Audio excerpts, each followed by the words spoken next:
ஒன்று சாமுவேல் அதிகாரம் 31.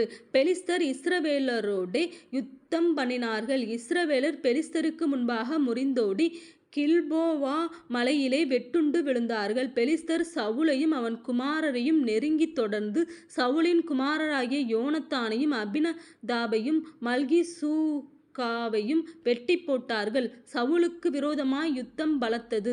வில்வீரர் அவனைக் கண்டு நெருங்கினார்கள்.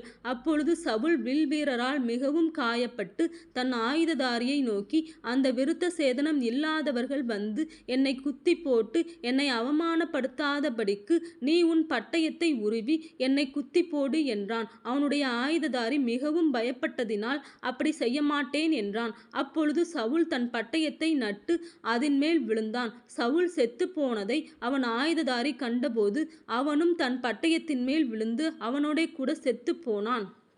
அப்படியே அன்றைய தினம் சவுலும் அவன் 3 குமாரரும் அவன் ஆயுததாரியும் அவனுடைய எல்லா மனுஷரும் ஒருமிக்க செத்து போனார்கள்.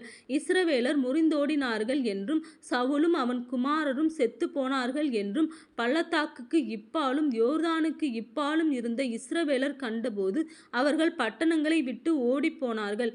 அப்பொழுது பெலிஸ்தர் வந்து அவைகளிலே குடியிருந்தார்கள்.